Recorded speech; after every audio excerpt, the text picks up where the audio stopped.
Sallallahu alaihi wasallam. Bagi Bilal ibn Rabah kematian adalah hari raya. Kenapa? Karena Bilal menjadikan kematiannya awal perjumpaan dirinya dengan kekasih tercintanya Rasulullah sallallahu alaihi wasallam. Wa hada haqiqal mahabbah. Inilah hakikat cinta hadirin. Mahal mahabbah. Tempatnya hati bukan di mulut. Tempatnya hati. Apa tempatnya cinta? Bukanlah di mulut. Tempatnya cinta itu di dalam hati hadirin. Bagaimana dengan Talha bin Ubaidillah, seorang sahabat yang selalu menemani Rasulullah dimanapun Rasulullah berperang. Talha bin Ubaidillah memasang dadanya. Pernah suatu waktu hadirin, ketika itu ada musuh Allah yang membawa panah ingin memanah ingin memanah Rasulullah, maka Talha pun menyiapkan dadanya, terkena puluhan anak panah untuk Rasulullah SAW. Apa kata Talha? Demi Allah, aku tidak akan biarkan siapapun menyakiti Rasulullah walaupun seekor semut yang menggigit Rasulullah SAW. Datang musuh Allah bawa pedang ingin memenggal Rasul, dia kasih tangan kanannya, putus tangan kanannya. Datang musuh Allah bawa pedang, dia kasih tangan kirinya, putus tangan kirinya. Belum cukup sampai di situ. Datang musuh Allah bawa rantai, dilempar rantai tersebut, menempellah kedua buah mata rantai di pipi Talha di pipi Rasulullah SAW. Melihat itu Talha menangis. Talha berkata, ya Rasulullah, maafkan aku ya Rasulullah, aku tidak bisa menghadapi mata rantai tersebut ya Rasulullah. Kedua tanganku telah putus ya Rasulullah. Izinkan aku mencabut mata rantai itu ya Rasulullah, tetapi bukan dengan tangan-tanganku. Izinkan aku mencabutnya dengan gigi-gigiku ya Rasulullah. Talha menghampiri Rasul, digigit mata rantai tersebut. Keluar satu mata rantai, rontok gigi Talha bin Ubaidillah. Keluar satu mata rantai, rontok gigi Talha bin Ubaidillah. Dia mengorbankan dadanya terkena puluhan anak panah, mengorbankan kedua tangannya putus, gigi-giginya rontok. Hanya apa? Hanya karena dia tidak mau menyakiti jasadnya Rasulullah. Maka bagaimana dengan kita yang selalu menyakiti hati Rasulullah SAW? Hadirin yang dimuliakan oleh Allah Subhanahu wa ta'ala, cintailah Rasulullah. Jika batu-batu mencintai Rasul, hewan-hewan mencintai Rasul, apa yang menghalangi hatimu untuk mencintai Nabi Muhammad SAW? Apakah perkara dunia? Apakah perkara harta? Apakah pangkat? Apakah jabatan? Apakah tahta dan kekuasaan yang menutupi hatimu dari kecintaan kepada Rasulullah? Makanya hadirin, jangan heran Allah kasih bala, Allah kasih musibah, Allah kasih bencana. Kenapa? Karena perbuatan kita. Jangan kita bertanya, ya Allah, kenapa kau kasih bala? Kenapa kau kasih musibah? Kenapa ya Allah kau kasih bala, kau kasih banjir, kau kasih tanah longsor, kau kasih tsunami? Jangan kau bertanya kepada Allah, tapi tanyakan kepada hati-hatimu hadirin. Perkara-perkara apa, hal-hal apa yang menutupi hatimu dari kecintaan kepada Rasulullah? Tanyakan kedua matamu. Kedua matamu, tanyakan kepada kedua matamu. Hal-hal haram apa yang kau pandang? Tanyakan kepada bibirmu. Tanyakan kepada lidahmu. Apa yang telah kau dustakan? Tanyakan kepada kedua tanganmu. Mengapa kedua tanganmu merampas hak orang lain, mencuri, korupsi? Tanyakan kepada kakimu hadir. Kakimu kau langkahkan ke tempat-tempat yang dimurkai oleh Allah Subhanahu wa ta'ala. Dalam hatimu tidak ada sedikit pun rasa takut kepada Allah Subhanahu wa ta'ala. Apakah kau tahu rasa takut itu adalah cambukan hati? Rasa takut adalah cambukan hati. Kalau kau pengen cepat berhubungan dengan Allah, kau pengen cepat dicintai oleh Allah, cambuk hati tersebut ibarat kuda hadirin. Kuda ketika dicambuk, maka kuda tersebut akan semakin kencang larinya. Begitupun hatimu harus dicambuk. Apa cambukan hati? Cambukan hati adalah khauf, rasa takut kepada Allah Subhanahu wa ta'ala. Sayyidina Ali Zainal Abidin As-Sajjad, beliau sholat hadirin, rumahnya terbakar. Ketika rumahnya terbakar, murid-muridnya berkata, wahai imam, wahai guru, rumahmu terbakar, keluarlah engkau. Tetap beliau dalam posisi sholatnya sampai rumahnya habis terbakar. Barulah beliau salam, assalamualaikum warahmatullahi wabarakatuh. Assalamualaikum warahmatullahi wabarakatuh. Ditanya, wahai imam, wahai guru, kenapa engkau, apakah kau tidak merasakan panasnya api di dunia ketika sedang terbakar rumahmu? Apa katanya? Aku tidak merasakan sedikit pun panasnya api di dunia, karena ketika aku sholat, aku sedang membayangkan begitu panas api neraka Jahannam. Hadirin, api di neraka itu ada terdapat 4 macam api yang berwarna. Yang pertama api yang berwarna merah. Ada lagi yang lebih panas, api yang berwarna biru. Ada yang lebih panas, api yang berwarna hitam. Ada yang lebih panas, api yang berwarna putih.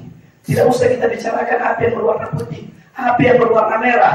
Allah Subhanahu wa ta'ala ketika Allah ciptakan, Allah ambil uapnya, Allah rendam di telaga Al-Kautsar 15.000 tahun. 15.000 tahun berlalu Allah ambil, Allah taruh di bumi. Ini bumi hancur beserta isi-isinya. Itu baru uapnya. Bagaimana dengan apinya? Itu yang berwarna merah. Bagaimana dengan yang berwarna biru? Bagaimana dengan yang berwarna hitam? Dan bagaimana dengan yang berwarna putih?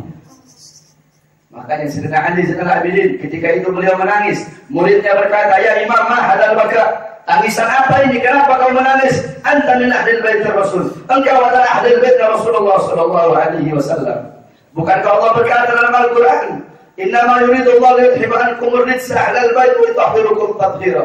Allah hendak mensucikan diri kalian wahai ahlul bait, mengeluarkan kotoran dalam diri kalian. Wa anta min ahlil bait Rasul. Engkau bagian daripada ahlul bait Rasul. Apa yang masih kau sedihkan? Apa yang masih kau tangiskan? Apa yang masih kau risaukan? Apa kata Sayyidina Ali Zainal Abidin? Celakalah engkau berkata seperti itu.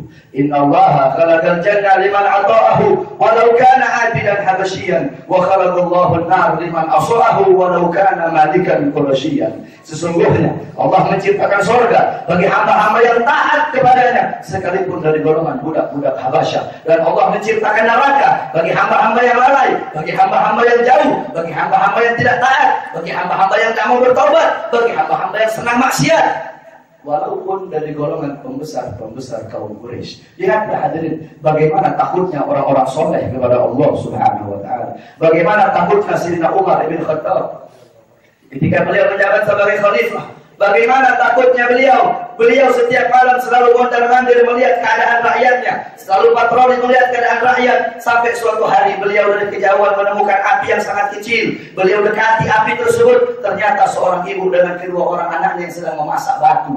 Ditanya, "Kenapa wahai ibu, kenapa kau memasak batu?" "Iya, aku memasak batu untuk mengecoh kedua anakku. Aku memasak batu ini tidak akan pernah matang, sehingga anakku bangun bertanya, 'Wahai ibu, apakah sudah matang?' 'Belum matang, nak tidur lagi.' Begini terus sampai aku mendapatkan sebuah gandum. Celakalah Umar bin Khattab. Ibu tersebut tidak tahu kalau di depannya adalah Umar bin Khattab. Maka Sayyidina Umar bin Khattab pun balik ke rumahnya. Dia menangis. Dia memikul gandum tersebut. Dia memikul gandum diambil oleh pembantunya. "Wahai Khalifah, wahai Amirul Mukminin, biar aku yang membawanya." Apa kata Sayyidina Umar bin Khattab? "Kalau kau mau bawa ini, apakah kau mau menanggung bebanku nanti di akhirat?" Lihatlah bagaimana takutnya para sahabat-sahabat Nabi yang telah pasti masuk surga. Hadirin, bagaimana takut Rasulullah sallallahu alaihi wasallam. Rasulullah pernah ketika beliau ibadah, beliau sholat, beliau menangis terseduh-seduh bagaikan seorang ibu yang kehilangan anaknya. Ditanya oleh Sayyidatuna Aisyah, "Kenapa kau menangis wahai suamiku? Engkau manusia mulia, engkau khairul khalqillah, sebaik-baiknya makhluk ciptaan Allah, tapi kenapa kau masih menangis?" Apa kata Rasulullah? "Ibadahku belum cukup." Padahal beliau sholat sampai kakinya bengkak. Beliau sholat sampai kakinya keluar darah. Tapi beliau berkata, "Ibadahku belum cukup kepada Allah Subhanahu wa ta'ala." Sayyidatuna Aisyah radhiyallahu anha ketika beliau berziarah ke makam Rasulullah, beliau berkata, "Ya man lam yalbis al-harir wa lam yanam 'ala al-firash al-wathir, ya man kharaja min ad-dunya wa lam yashba' batnahu wa bi khubsi as-sa'ir, ya man lam yanam tul al-layali min khafin nar as-sa'ir." Apa kata Siti Aisyah? "Wahai seorang manusia yang tidak pernah berpakaian sutra, kenapa takut dimintai pertanggungjawaban di hadapan Allah? Wahai seorang manusia yang tidak pernah tidur di atas kasur yang empuk, beliau tidur di atas tikar yang kasar, beliau tidur di atas pelepah kurma. Kenapa? Karena beliau tidak mau beliau tidak mau senang di atas susahnya rakyatnya. Beliau tidak mau senang di atas penderitaan rakyatnya. Sebelum rakyatnya lapar, beliau lebih dahulu lapar. Sebelum rakyatnya menderita, sebelum umatnya menderita, beliau telah lebih dahulu menderita. Sebelum umatnya tersiksa, beliau telah lebih dahulu tersiksa. Kita tanyakan kepada pemimpin kita sekarang, pejabat-pejabat kita sekarang, sudahkah mereka itu senang, rakyat pun senang? Atau sebaliknya, mereka senang, rakyat susah. Mereka hidup kaya, rakyat mereka kelaparan. Sudahkah mereka mengikuti pemimpin di dunia dan di akhirat? Baginda Nabi besar Muhammad SAW. "Ya man kharaja min ad-dunya wa lam yashba' batnahu wa lam bi khubsi as-sa'ir." Wahai seorang manusia yang meninggal dunia dalam keadaan perutnya kosong, belum masuk sesuatu apapun walaupun sekedar roti yang kering. Wahai seorang manusia yang tidak pernah tidur sepanjang malam, tidak pernah tidur, kenapa? karena takut kepada neraka sahirnya Allah Subhanahu wa taala. Hadirin, Nabi Muhammad khairul wafa wa bahra safa wa khairi khalqillah. Nabi Muhammad sallallahu alaihi wasallam habibullah wa rasulullah. Nabi Muhammad ini makhluk yang paling mulia, yang paling agung, yang paling suci. Nabi Muhammad surga Allah ciptakan untuk Nabi. Tapi beliau masih takut kepada Allah Subhanahu wa taala. Ibadahnya masih luar biasa. Engkau siapa? Kalian siapa? Amal kalian lebih banyak dari Rasul. Ibadah kalian lebih banyak dari Rasul. Salat kalian lebih banyak dari Rasul. Sehingga kalian hidup di dunia ini tenang-tenang saja, tak punya rasa takut kepada Allah. Hadirin, ketahuilah penyebab bala itu tertunda. Tahu kau kenapa bala itu tertunda? Karena masih banyak orang-orang yang menangis di malam hari karena takut kepada Allah Subhanahu wa taala. Kau tahu kenapa bala tertunda? Musibah itu tertunda karena masih banyak orang-orang yang menangis di malam hari karena takut kepada Allah. Inilah golongan-golongan yang sedikit. Beliau orang-orang soleh, para aulia yang menangis, mengeluarkan air matanya jatuh karena Allah, untuk Allah. Kenapa? Karena mereka takut kepada Allah Subhanahu wa taala. Hadirin, andaikan tidak ada orang-orang yang takut, andaikan tidak ada para aulia, orang-orang soleh yang menangis karena takut kepada Allah, hujan tidak akan turun dari bumi. Hujan tidak akan turun dari langit, tumbuh-tumbuhan tidak akan menumbuhkan buahnya. Jika bukan, masih banyak orang-orang yang menangis di malam hari karena takut kepada Allah Subhanahu wa taala. Oleh karena itu, saudara-saudaraku sekalian yang dimuliakan oleh Allah, singkirkan dunia dari hati kalian. Singkirkan harta dari hati kalian. Kalian mau cari harta sesuka kalian. Kalian cari dunia sesuka kalian. Tapi jangan sampai dunia dan harta menjadi penghalang antara dirimu dengan Allah Subhanahu wa taala. Jangan sampai harta, dunia, kau cari dunia untuk dunia itu dunia, kau cari dunia untuk akhirat itu adalah akhirat. Tuba liman kana tarkud dunya qabla an tarakta wa la qablahu qabla an yadkhula wa arda rabbahu qabla an yalqa. Sungguh beruntung bagi orang-orang yang membangun bagi orang-orang yang meninggalkan dunia sebelum dunia yang meninggalkannya. Apa maksudnya? Tinggalkan perkara-perkara yang membuat engkau hina. Tinggalkan perkara-perkara yang membuat engkau lalai. Tinggalkan perkara-perkara yang membuat engkau jauh. Andaikan orang tua menjadi sebab anaknya jauh dari Allah, itu orang tua pembawa bala. Andaikan suami menjadi sebab istri jauh dari Allah, itu suami pembawa bala. Sebaliknya, andaikan istri menjadi sebab suami jauh dari Allah, itu istri pembawa bala. Andaikan pemerintah, itu pemerintah pembawa bala. Tinggalkan perkara-perkara yang membuat engkau jauh dari Allah Subhanahu wa taala sebelum engkau meninggal dunia. Sebab kau pasti meninggal dunia, engkau pasti mati, engkau pasti meninggal dunia. Dalam kubur kau sendiri, tidak ada teman, tidak ada kawan, tidak ada kekasih menemani kekasih dalam kubur, tidak ada suami menemani istri dalam kubur, tidak ada istri menemani suami dalam kubur, tidak ada orang tua menemani anak dalam kubur, tidak ada anak menemani orang tua dalam kubur. Dalam kubur kau sendiri, kau suci, kau sepi, kau gelap. Siapa orang-orang yang beruntung? Orang-orang yang beruntung ketika di dunia mengingat Allah, di kubur Allah akan mengingat. Ketika di dunia merindukan Allah, di kubur Allah akan mengingat. Ketika di dunia menolong agama Allah, dalam kubur Allah Subhanahu wa taala akan menolong. Wala nagablahu qabla an yadkhula. Sungguh beruntung orang-orang yang membangun kubur sebelum mereka memasukinya. Apa maksudnya? Kau siapkan bekal-bekal untuk nanti kau bawa ke dalam kubur. Kau siapkan bekal-bekalmu dari sekarang. Ibadahmu, sholatmu, zakatmu, sedekahmu, infakmu, amal-amal solehmu, ibadahmu. Sebelum nanti kau meninggal dunia. Sebab dunia tempat menanam, akhirat tempat memanen. Kalau di dunia kau menanam sesuatu yang baik, di akhirat engkau pun akan memanen sesuatu yang baik. Tapi kalau di dunia kau menanam sesuatu yang buruk, di akhirat engkau pun akan memanen sesuatu yang buruk. Syekh Abu Bakar bin Salim, beliau berkata, dunia ini bagaikan anak perempuan, sedangkan akhirat itu adalah ibunya. Engkau pilih, engkau mau menikahi ibunya atau mau menikahi anaknya. Kalau engkau menikahi anaknya, kau tidak bisa menikahi ibunya. Kalau engkau menikahi ibunya, engkau tidak bisa menikahi anaknya. Paham? Jadi akhirat itu adalah janda, ibarat janda. Punya anak perempuan itu adalah dunia. Pilih, kalau kau mau menikahi anaknya, ibunya jadi mertuamu. Kalau kau mau menikahi ibunya, anakmu jadi anak mantumu. Apa maksudnya? Kalau engkau lebih memilih kesenangan-kesenangan dunia, kenikmatan-kenikmatan dunia yang sifatnya hanya sesaat, yang sifatnya tidak abadi, yang sifatnya akan musnah, kau lebih senang itu, kau lebih memilih itu, sehingga itu membuat kau lalai, itu membuat kau jauh, itu menjadikan kau hamba-hamba yang berharga, maka di akhirat kau tidak bisa merasakan kenikmatan-kenikmatan di akhirat. Hadirin, Wala qablahu qabla an yadkhula wa rabbahu qabla an yardah. Dan sungguh beruntung bagi orang-orang yang ridho kepada Tuhannya sebelum dia berjumpa dengan Allah Subhanahu wa taala. Ridho kepada Allah Subhanahu wa taala, menjalankan segala perintah Allah dengan ikhlas, dengan sabar. Sebaik-baiknya pakaian keimanan adalah kesabaran. Hadirin, anna syahwata yusirul muluka abida wa sabra tusirul abida muluka. Sesungguhnya hawa nafsu, hawamu, nafsumu, syaitanmu, keinginan duniamu itu bisa menjadikan seorang raja menjadi budak. Sedangkan kesabaran, kau memakai pakaian kesabaran, engkau sabar dalam hal apapun, dalam ibadahmu, dalam sujudmu, dalam rukumu, dalam rumah tanggamu, dalam menuntut ilmumu, dalam kerjamu, dalam mencari duniamu, dalam mencari akhiratmu. Pakaianmu adalah kesabaran. Sesungguhnya dengan kesabaran tersebut dapat menjadikan engkau yang awalnya budak, engkau menjadi seorang raja. Alam tara Yusuf wa Zulaikha, tidak pernahkah kau dengar tentang kisah Yusuf dan Zulaikha? Hadirin, melakukan segala perintah Allah sebelum nanti kita berjumpa dengan Allah Subhanahu wa taala. Oleh karena itu saudara-saudaraku sekalian yang dimuliakan oleh Allah Subhanahu wa taala, engkau lebih memilih akhirat daripada dunia. Jangan kau terlalu mengejar dunia sampai kau lupa dengan akhirat. Hadirin, dunia itu kalau engkau kejar bagaikan engkau mengejar bayanganmu sendiri. Engkau tak bisa mengejar bayanganmu sendiri, akan tetapi kalau kau tinggalkan bayangan yang akan mengikutimu. Hadirin, begitulah para aulia, begitulah orang-orang soleh. Makanya tidak sama. Hadirin, beliau para aulia, orang-orang soleh dengan kita tidak sama. Allah berkata dalam Al-Quran, Qul hal yastawi alladziina ya'lamuuna wal ladziina laa ya'lamuun. Allah bilang, katakanlah, apakah sama orang-orang yang berilmu dengan orang-orang yang tidak berilmu? Apakah sama orang-orang soleh dengan orang-orang yang tidak soleh? Apakah sama orang-orang yang jauh? Apakah sama orang-orang yang dekat dengan orang-orang yang jauh? Apakah sama orang-orang yang alim dengan orang-orang yang jahil? Tidak sama. Hadirin, la yastawuna abadan, tidak akan pernah sama selamanya. La fid dunya wa la fil akhirah. Di dunia tidak sama, di akhirat tidak sama.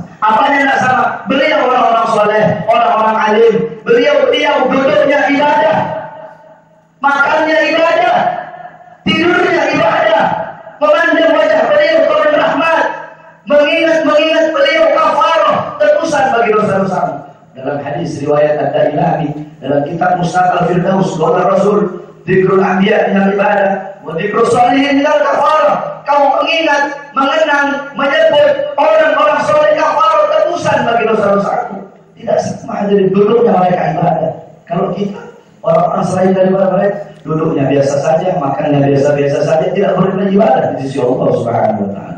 Beliau dalam hatinya bersih dari dunia, bersih dari harta, bersih dari pangkat, jabatan, tahta dan kekuasaan. Mereka tidak cinta dunia, yang mereka cinta Allah. Mereka tidak merindukan harta, tidak merindukan wanita, tidak merindukan pangkat, yang mereka rindukan Allah. Mereka tidak takut lapar, mereka tidak takut susah, mereka tidak takut haus, mereka tidak takut menderita. Yang mereka takut kalau mereka lupa satu detik dengan Allah Subhanahu wa taala.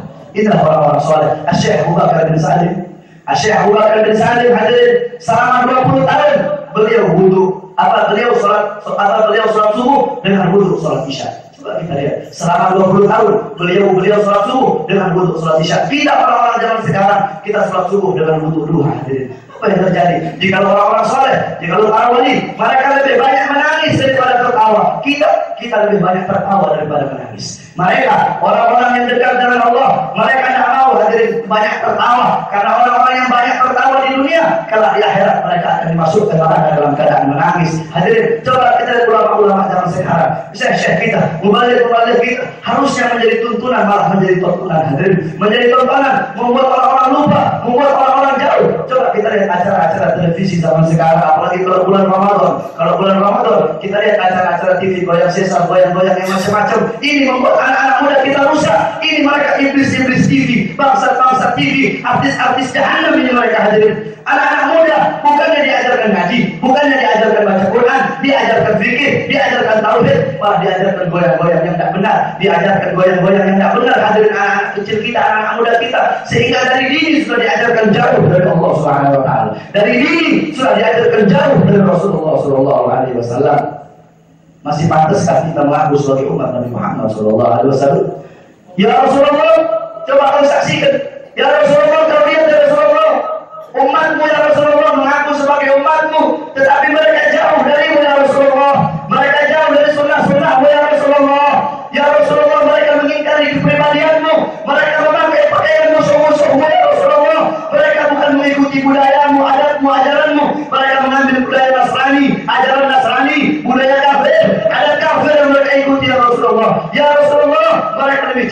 daripadamu ya Rasulullah. Mereka lebih cinta harta daripadamu ya Rasulullah.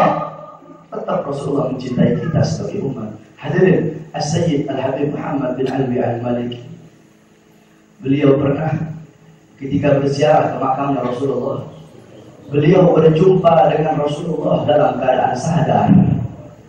Beliau berjumpa dengan Rasulullah dalam keadaan sadar, dan ketika itu beliau melihat di belakang Rasulullah terdapat banyak rombongan hadirin. Maka Sayyid Muhammad pun bertanya, siapa itu? Rasulullah berkata, mereka adalah orang-orang Indonesia. Aku cinta kepada mereka. Ya. Kenapa? Karena kita orang-orang Indonesia. Masih banyak orang-orang seperti Maulana Syekh Zainuddin.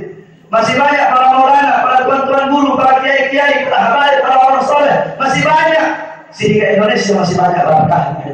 Kalau tidak ada makam-makam keramat, tidak ada para wali, tidak ada orang-orang soleh, tidak tahu hadirin Indonesia ini jadi apa dengan sifat, dengan kelakuan yang telah rusak di zaman sekarang ini hadirin. Oleh karena itu Rasul berkata, "Idza alzamat ummati dunya, nuzi'at minha haibatul Islam." Kalau umatku lebih mengagungkan dunia, lebih memuja dunia, lebih menomorsatukan dunia daripada akhirat, maka akan Allah cabut kehebatan Islam di dalam dirinya. Allah cabut kehebatan Islam, Allah cabut kewibawaan Islam.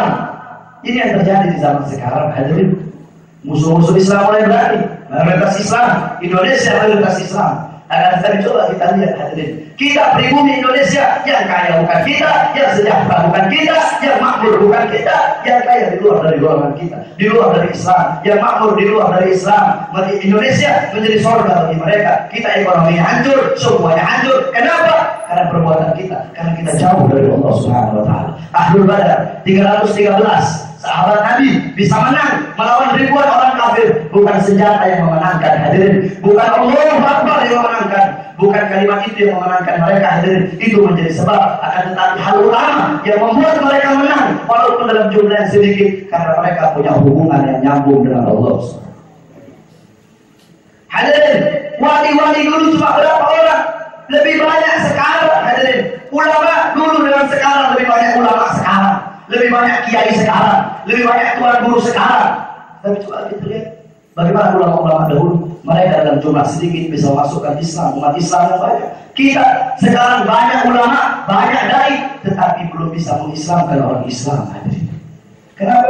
Karena kita Islam, tapi semakin hari kita semakin jauh dari Allah dan Rasulullah serta ajaran-ajaran norma-norma budi pekerti Nabi besar Muhammad Sallallahu Alaihi Wasallam. Kembalilah ke ajaran Allah, kembalilah ke ajaran Rasulullah Sallallahu Alaihi Wasallam. Hadirin, kita umat yang dicintai oleh Nabi. Nabi Muhammad pernah suatu waktu ketika beliau berkumpul dengan sahabat-sahabatnya, beliau menangis. Beliau menangis dan Rasulullah berkata, wahai sahabat, tahukah kalian, aku sedang merindukan golongan-golongan yang aku cintai. Aku merindukan kaum yang aku cintai. Mereka adalah kaum-kaum yang beriman. Mereka kaum-kaum yang dimuliakan oleh Allah. Sahabat pun bertanya, apakah mereka para malaikat?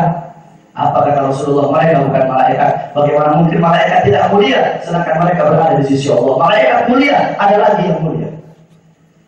Apakah mereka para nabi dan rasul? Bagaimana mungkin para nabi dan rasul tidak mulia sedangkan Allah menerima atau memberi wahyu kepada mereka? Mereka para nabi adalah orang-orang yang mulia. Apakah kami ya Rasulullah, para sahabat? Bagaimana mungkin kalian tidak mulia sedangkan aku berada di tengah-tengah kalian? Ada yang mulia. Bukan hanya kalian yang mulia, ada juga yang mulia. Siapa? Rasulullah menundukkan kepala. Air mata Rasulullah jatuh ke janggutnya sehingga membasahi janggut beliau, dan beliau berkata, ummati, ummati. Mereka adalah umatku, mereka adalah umatku yang aku cintai, yang aku sayangi. Tuba liman yarani wa manadi, wa tuba summa tuba lam yarani wa manadi. Sungguh beruntung bagi orang-orang yang melihat dan mereka beriman kepada aku, dan sungguh beruntung bagi orang-orang yang tidak pernah melihatku, tidak pernah duduk denganku. Kalian duduk denganku, mereka tidak pernah duduk denganku, mereka tidak pernah melihatku. Akan tetapi mereka beriman kepadaku. Mereka adalah umatku yang aku rindukan. Hadirin, atas apa yang kita lakukan di dunia, kalau kita mengikuti sunnah Nabi, mengikuti ajaran Nabi, mengikuti semua perintah Nabi Muhammad SAW, menghidupkan sunnah-sunnah Nabi, apa ganjaran yang akan kita dapatkan? Ganjaran yang kita dapatkan kelak di hari kiamat, ketika Rasulullah menunjukkan tangannya kepada kita dan berkata, ana laha.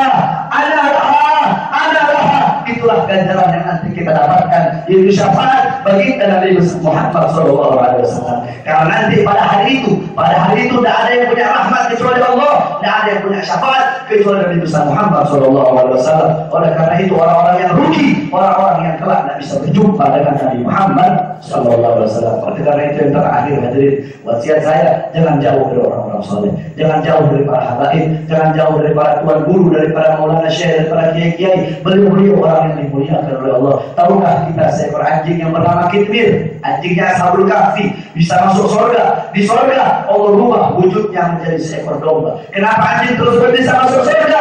Anjing tersebut bisa masuk surga. Kenapa? Karena dia cinta orang soleh, karena dia cinta ahlullah, dia ngikut orang soleh. Jikalau seekor anjing saja bisa masuk surga, di surga Allah rubah keadaan menjadi seekor domba. Dia bisa masuk surga dengan cinta orang soleh. Kenapa kita umat Nabi tidak bisa masuk surga dengan berbekal dan bermodalkan kecintaan kepada orang-orang soleh? Hadirin, tadi kita membaca maulid Al-Habib Ali bin Muhammad Al-Habsyi. Al-Habib Ali bin Muhammad Al-Habsyi adalah orang soleh. Beliau adalah seorang wali. Hadirin, beliau tidak akan memulai maulidnya, tidak akan memulai pengajiannya sebelum beliau berkata, Al-an Rasulullah fi yamini wa Khalilullah Ibrahim fi yasini. Sekarang Nabi Muhammad telah hadir, duduk di sebelah kananku. Nabi Ibrahim telah hadir, duduk di sebelah kiriku. Mari kita mulai pengajian ini. Dan beliau memberi jaminan bahwasanya di mana dibacakan maulidnya pasti Nabi Muhammad SAW hadir di tempat tersebut.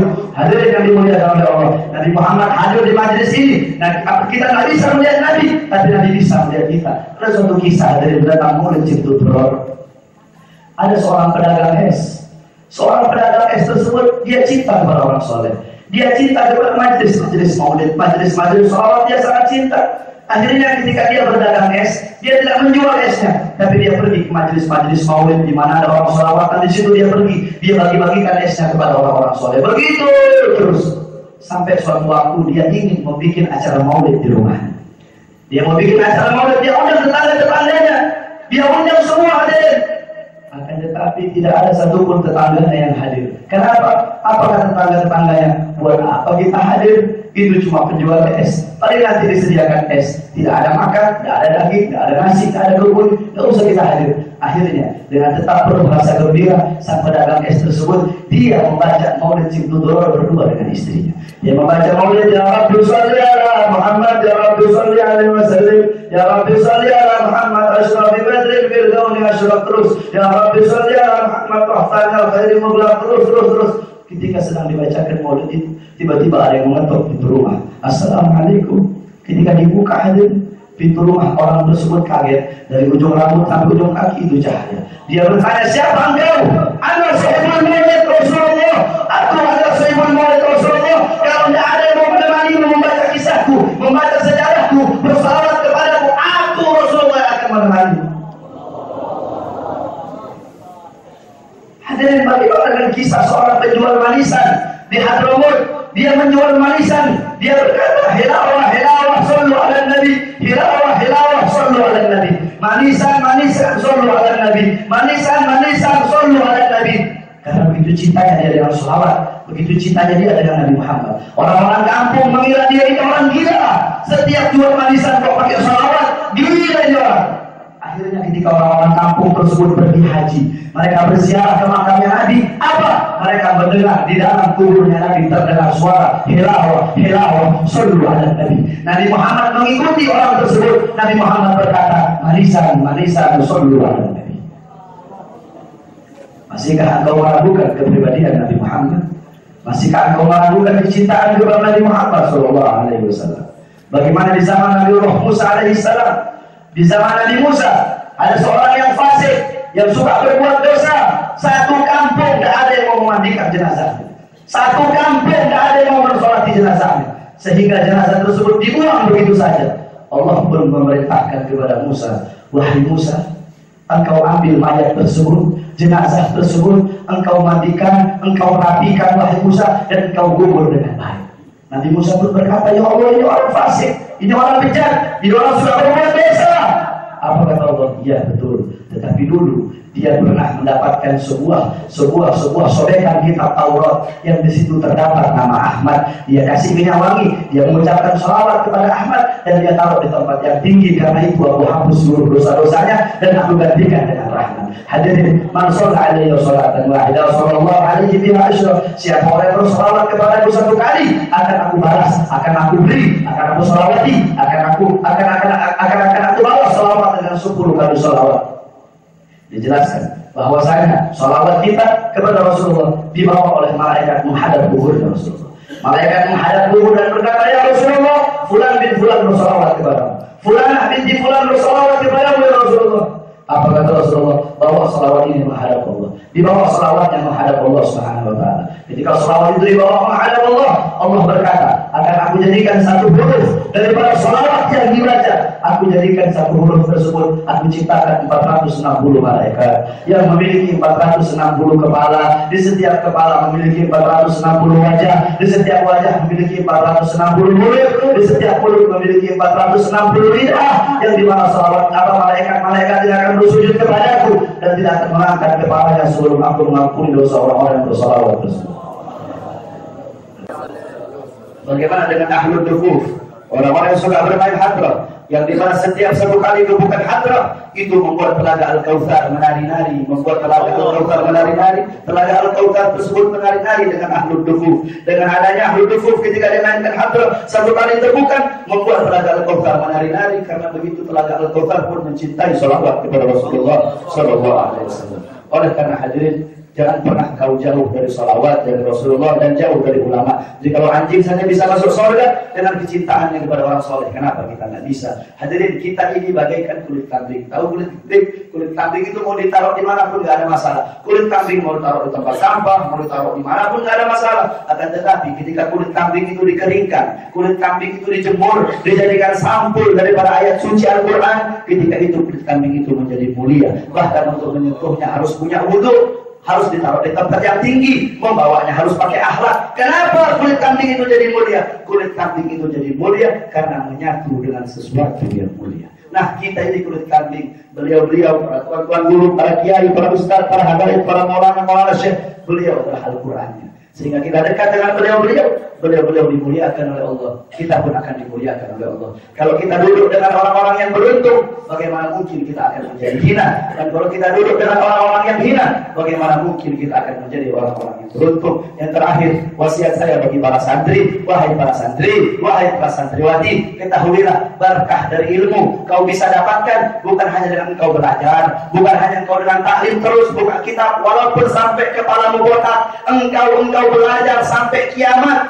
engkau tidak akan mendapatkan berkah dari ilmu kalau engkau tidak ada kecintaan kepada guru, kalau engkau tidak ada khidmat kepada guru, kalau engkau tidak ada mahabbah kepada guru, tidak ada ketaatan kepada guru, engkau belajar sampai kiamat, engkau akan mendapatkan keberkahan daripada ilmu. Hadirin, lau kana fil ilm min duni tuqa syarafun la kana asyrafu khalqillahi iblis. Al-Muqaddam Tsani berkata, lau kana fil ilm min duni tuqa syarafun la kana asyrafu khalqillahi iblis. Kalau kau hanya mau berilmu saja, mau modal ilmu saja, mau modal pintar saja, tapi tidak ada ketakwaan. Ketakwaan di sini maksudnya adalah akhlak kepada guru. Al-Habib Abdurrahman As-Sagaf memaksudkan akhlak kepada guru. Kalau kau mau modal ilmu saja, tapi kau tidak punya akhlak kepada guru, tidak punya akhlak sama yang lebih tua, engkau tidak tawadhu, tapi engkau sombong. Kalau cuma mau modal dengan ilmu saja, kau bisa jadi mulia, berarti iblis adalah makhluk yang paling mulia. Kalau cuma mau modal ilmu saja, tanpa adanya ketakwaan,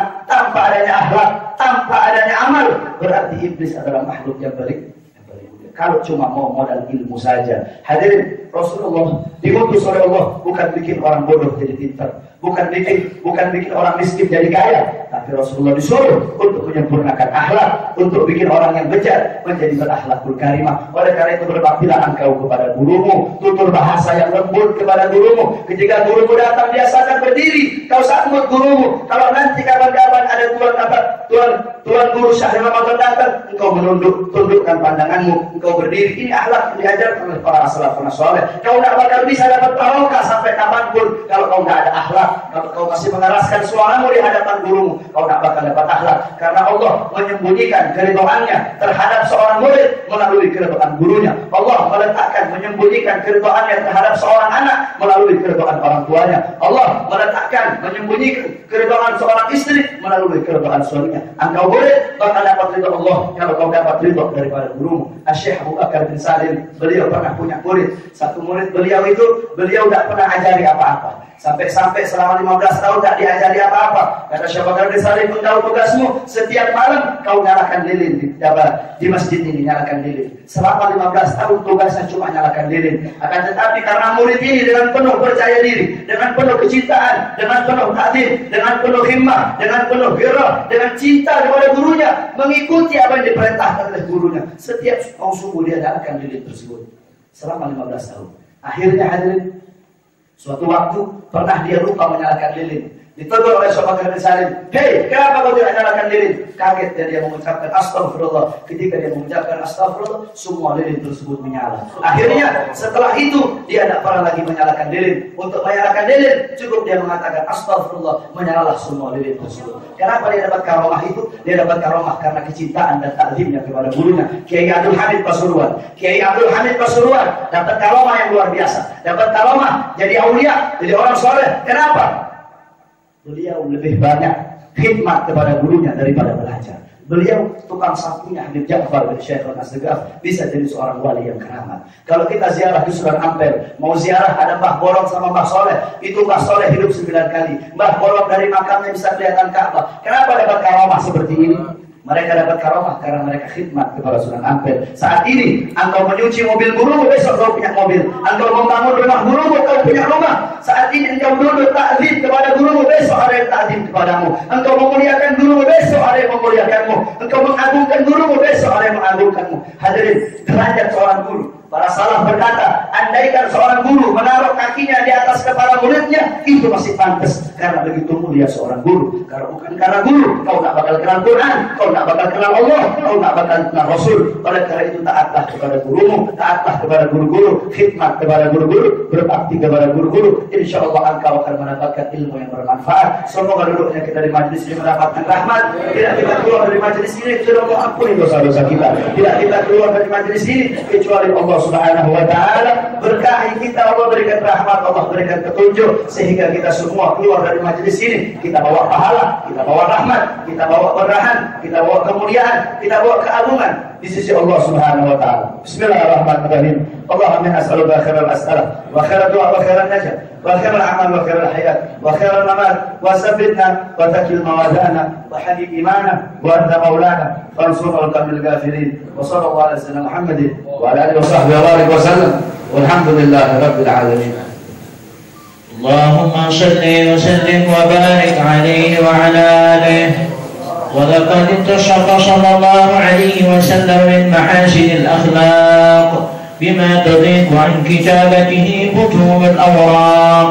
كان صلى الله عليه وسلم أحسن الناس خلقا وخلقا وأولهم إلى مكارم الأخلاق سبقا وأوسعهم بالمؤمنين حلما ورفقا برا رؤوفا لا يقول ولا يفعل إلا معروفا له الخلق السهل واللفظ المحتوي على المعنى الجزل إذا دعاه المسكين أجابه إجابة معجلة وهو الأب الشفيق الرحيم لليتيم والأرملة وله مع سهولة أخلاقه الهيبة القوية التي ترتعد منها فرائس الأقوياء من البرية ومن نشر طيبه تعطرت الترك والمنازل وبعرف ذكره تطيرت المجالس والمحافل فهو حبيبنا محمد صلى الله عليه وسلم جامع الصفات الكمالية والمنفرد في خلقه وخلقه بأشرف خصوصية وما من خلق في البرية محمود إلا وهو متلقى عن زين الوجود. أجملت في وصف الحبيب وشأنه وله العلا في مجده ومكانه أوصاف عزك تعالى مجدها أخذت على نجم السهاب عنانه وقد انبسط القلم في تدوين ما أفاده العلم من وقائع مولد النبي الكريم وحكاية ما أكرم الله به هذا العبد المقرب من التكريم والتعظيم والخلق العظيم. فحسن مني أن أمسك عدة الأخلاق في هذا المقام وأكرم السلام على سيد الأنام. السلام عليك أيها النبي ورحمة الله وبركاته. السلام عليك أيها النبي ورحمة الله وبركاته. السلام عليك أيها النبي ورحمة الله وبركاته. بذلك يحسن الختم كما يحسن التكريم فعليه أفضل الصلاة والتسليم.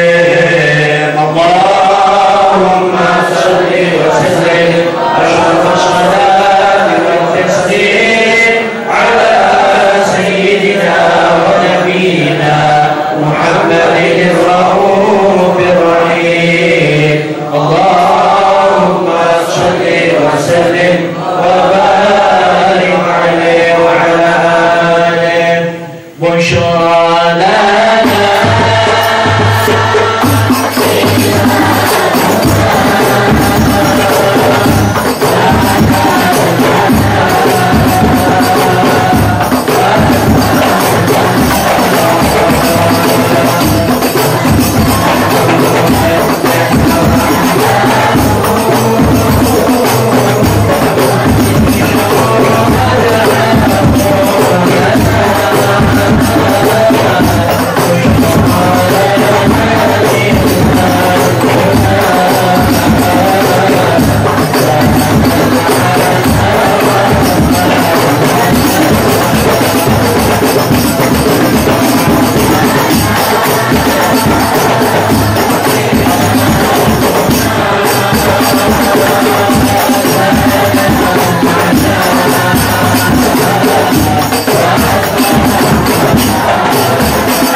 اللهم صل وسلم وبارك عليه وعلى آله.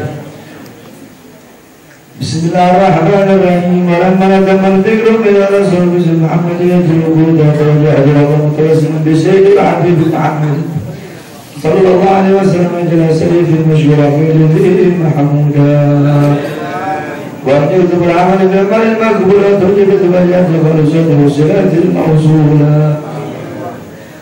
اللهم يا من إليك توجه العمل قد أولضنا وعلى عبدك الحمد لله في الأشهر في القدر الغامر أتوجه إليك بأشرف المسائل لديك سيد المرسلين وصادق الحبيب سيد محمد الذي عمد رسالة العالمين أن تسلم سلامة ذات الكاملة مستولي عمل هديك وحبيب سيدك وحامل رد ثبتك الشأن أحلى بالأكبار المحبوب لك المخصص بشرف الأفخار في كل موت الموت نقول بما تحقق سندادك وعبادك وسبي كرسي رجالك الأحلى بذلك سيد الكونين أشرف الثقلين لك المحبوب الخالص المحسوس منك بأجل الخصائص.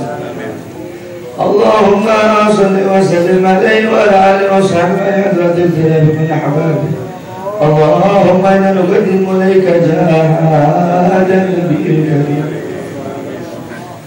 ونتوسل إليك بشرف مقام العظيم أن تلاحظنا في ركعتنا وسكناتنا بعين آيتك وتقبلنا في يمن وتقلبتنا بجميل رعايتك وحفظه بغايتك وتبلغنا من مسراب القلب إليك ولحمد الحبيب ويتعاملنا وتقبل منا ما تحركنا في منيتنا وعملنا يتجرب ونتحل الحلم محارم وبلغنا برحم السالكين ولحمد وحكمنا من مادن وحدك من العابدين. اللهم انا نذكرك بخاصة ولا تحرمنا وتنزلنا يا وجودك وتخيبنا عملنا بك رسل المسيح من الدين وتوجهنا إليك مستشفيا تقابل المذنب منا والمسيئة والسائلة والمؤملة صرحا الحبيب قصرا ووضعا ومن بركة شرية أولادنا ووالدنا وأهل قدرنا ووالدينا وجميع المسلمين والمؤمنين وأذكر الدين بجميع الأوزار منشورا ومع الإسلام لمن يلي مأمورا ومعنى مسرورا واكشف اللهم قربة المكروبين واقض دين المدين واغفر للمذنبين وتقبل توبة التائبين وابشر رحمتك على عبادك المؤمنين أجمعين واكف شر المعتدين والظالمين وابسط الأرض بالحق بجميع النواهي والأقطار وأجل حب التعيد من إدرك ونصر على المعاندين من المنافقين والكفار اجعلنا يا رب في الرزق الحسين من جميع البلايا وفي العز المكين من الذنوب والخطايا وأدم في الأفعال بالفضل وبحكمتك الباهمين وتوفنا المسلمين مؤمنين واخدمنا منك بخير أجمعين وصل وسلم على حضر الحبيب المحبوب للأجسام والأرواح والقلوب وعلى آله وصحبه من إليه منسوب وآخر دعوانا الحمد لله رب العالمين يا ربنا شرفنا وكرمنا برعية سيدنا المصطفى يا ربنا شرفنا وكرمنا برعية سيدنا المصطفى يا ربنا شرفنا وكرمنا برعية سيدنا المصطفى وصلى الله على سيدنا محمد وعلى وصحبه وسلم بفضله سبحان ربك رب العزة عما يصفون وسلام على المرسلين والحمد لله رب العالمين بسر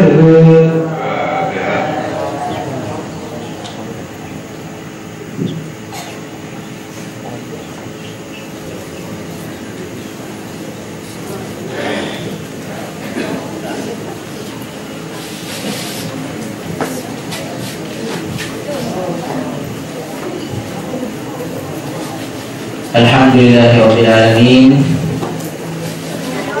Wakili seluruh jamaah, sekali lagi kami mengucapkan jazakumullahu khairan pada Al-Habib. Terima kasih yang tidak terhingga. Mudah-mudahan apa yang kita dengar dari awal sampai akhir tadi itu akan menambah keimanan dan ketakwaan serta kecintaan kita kepada baginda Nabi Muhammad sallallahu alaihi wasallam. Amin amin ya rabbal alamin. Bapak dan Ibu yang dimuliakan oleh Allah, insyaallah majelis maulid seperti ini kita akan adakan pada malam Rabu yang akan datang, insyaallah di masjid sebelah timur, Masjid Terbuk Atas. Nah, untuk besok malam niki pengumuman untuk seluruh jamaah pada tahun-tahun dulu nggih maulid keliling dari masjid ke masjid. Yang besok malam yaitu malam Jumat, insyaallah di Masjid Sabedasang niki Dharma Sabedasang, yaitu di masjidnya Bapak Kepala Desa. Kemudian hari Ahad insyaallah di Masjid Paugadeh. Kemudian malam Selasa di Sabedasang, malam Rabu insyaallah di Rebu Atas, dan seterusnya insyaallah. Untuk masjid-masjid yang lain nanti kita umumkan di acara-acara maulid niku. Kita mohon dari dusun paling tidak 10 orang dibawa oleh Pak Kadus untuk kita kumpul. Ini paling kurang 10 tahu di Saluan kita kumpul untuk membaca salawat dan mendengarkan tausiah. Tujuan kita tidak ada lain adalah untuk mempererat hubungan kita dengan Nabi Muhammad SAW dan mempererat hubungan kita dengan Allah Subhanahu wa taala. Mudah-mudahan dengan majelis maulid kita pada malam ini kecintaan kita kepada Nabi semakin bertambah dan semakin kuat, dan mudah-mudahan Allah mengumpulkan kita di dalam surga sebagaimana Allah mengumpulkan kita di majelis ini, majelis Rasulullah sallallahu alaihi wasallam. Amin amin ya rabbal alamin. Kemudian satu pengumuman yang mohon kepada seluruh jamaah baik yang laki ataupun yang bini niki di madrasah ya Tengecor niki jelo Sabtu di hari Sabtu yang akan datang. Niki Tengecor tiang sekitar 9 tiang atau bilang itu. Kita mohon tenaganya pagi insyaallah ya sebelum zuhur sudah selesai. Sekian dan terima kasih atas kehadiran Logo Sami di tempat niki. Mudah-mudahan semua pulang membawa barokah ke keluarga masing-masing. Allahul muwaffiq wal hadi ila sabilir rasyad. Wassalamualaikum warahmatullahi wabarakatuh.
Ialah Allah yang maha mendengar, yang mendengar selain Allah. Tuli ada suara-suara yang dan suara-suara yang Dia Allah Subhanahu wa ta'ala. Kedekatannya dengan hamba jauh hamba darinya. Dia Allah. Pada malam hari ini di tempat yang penuh dengan barokah. Kalau kita mau tahu Allah Subhanahu wa ta'ala sedang apa, maka pada malam hari ini Allah Subhanahu wa ta'ala sedang memandang kita semua duduk berdiri dalam pandangan rahmat. Allah pandang dengan pandangan kasih sayang. Allah pandang dengan pandangan maghfirah. Allah pandang dengan pandangan pengampunan. Allah panaskan, Allah letakkan dalam hati kita cahaya kemuliaan, cahaya keagungan, cahaya keluhuran. Kenapa hadir? Kenapa semua mewarisi tahta, tidak mewarisi kekuasaan, tidak mewarisi ilham, tidak mewarisi rupiah, tidak mewarisi apa-apa? Warisan Nabi Muhammad SAW, ilmu, amal, akhlak, wara, ruh, ikhlas, khusyuk, zuhud. Inilah warisan Nabi Muhammad SAW. Sehingga kita duduk di majelis ini, kita sedang meminta, kita sedang dibagi-bagikan warisan Nabi Muhammad SAW.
Baris.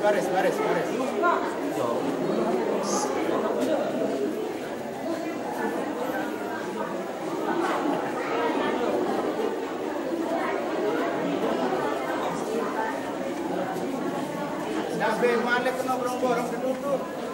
Yang mana yang sudah turun, yang sudah keluar. Yang sudah salah yang sudah salah. Mana? Besok pagi-pagi habis private.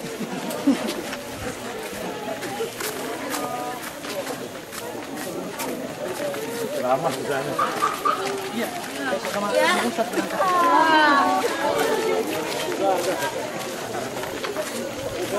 Ayo.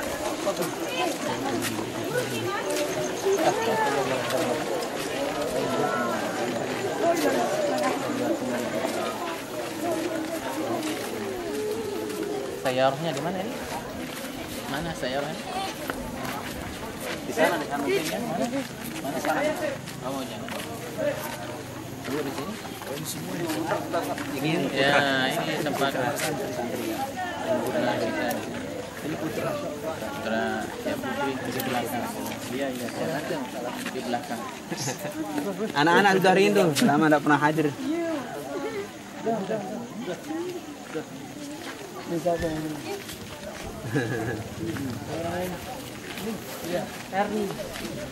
Masya Allah, barakallah. Dia ketawa-ketawa terus. Ada lagi baca mulut ketawa-ketawa.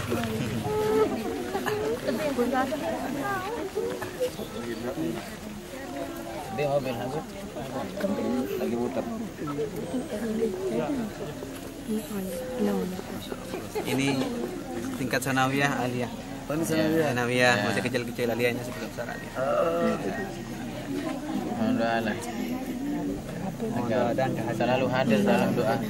Ya doa para ulama. Mudah-mudahan bulan-bulan berikutnya berjalan.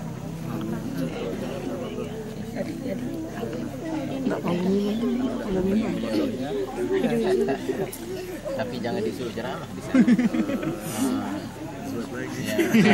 Nanti kalau disuruh ceramah tidak jadi datang nanti.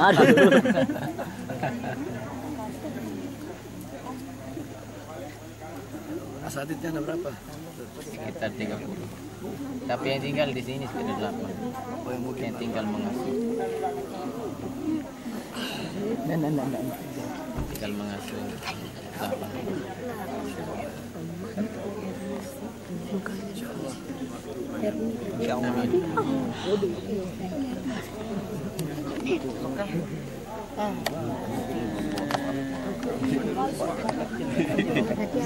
Sahib Badin. Tapi lo makinnya CLBK. Cinta lama bersemi kembali Cilebek.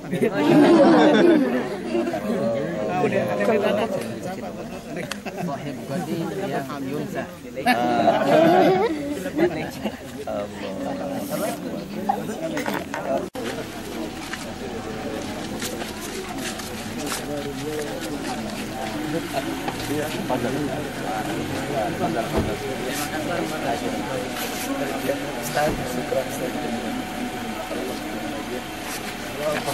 Amin, doa wa antum akthar antum minal muallimin nas.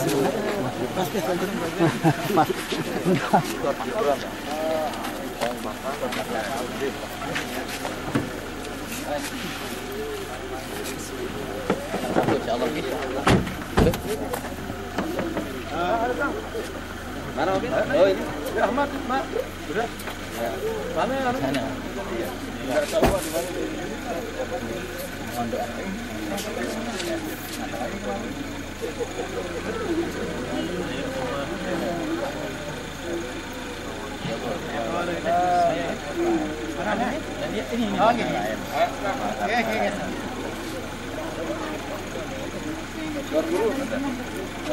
Waalaikumsalam warahmatullahi wabarakatuh. Assalamualaikum warahmatullahi wabarakatuh. Assalamualaikum.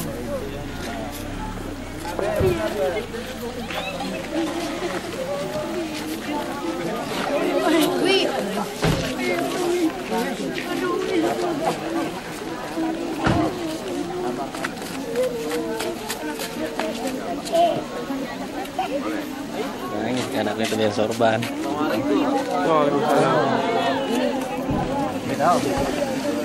Tahu.